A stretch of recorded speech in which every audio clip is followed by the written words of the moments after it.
জাতিসংঘ সাধারণ পরিষদের অধিবেশনের ফাঁকে জিটিওকে দেওয়া এক সাক্ষাৎকারে প্রধান উপদেষ্টা অধ্যাপক ডক্টর মোহাম্মদ ইউনূস বলেছেন, আওয়ামী লীগকে নিষিদ্ধ করা হয়নি, তাদের নিবন্ধনও স্থগিত করা হয়নি, শুধুমাত্র দলের কার্যক্রম সাময়িকভাবে স্থগিত রাখা হয়েছে। তিনি আরও বলেন, কার্যক্রম স্থগিত থাকায় আওয়ামী লীগ কোনো রাজনৈতিক কর্মকাণ্ড পরিচালনা করতে পারবে না।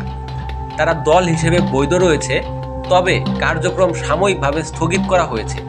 যে কোনো সময় এই কার্যক্রম আবার চালু করা হতে পারে। আওয়ামী লীগ নির্বাচনে অংশগ্রহণ করতে পারবে কিনা এ প্রশ্নের জবাবে ডক্টর মোহাম্মদ ইউনূস বলেন, আওয়ামী লীগের নির্বাচনে অংশ নেওয়ার বিষয়টি নির্বাচন কমিশনের ইখতিয়ার। কোন দল নির্বাচনে অংশ নিতে পারবে, কোন দল পারবে না, সে বিষয়ে সিদ্ধান্ত দেবে নির্বাচন কমিশনই, কারণ তারাই নির্বাচন পরিচালনা করছে। প্রধান উপদেষ্টা আরও বলেন, আওয়ামী লীগের সমর্থক আছে, তবে তাদের লাখ লাখ সমর্থক আছে এটা আমি মানি না। তাদের সমর্থকেরা সাধারণ ভোটারের মতোই ভোট দিতে পারবেন, তবে সেখানে আওয়ামী লীগের প্রতীক থাকবে না।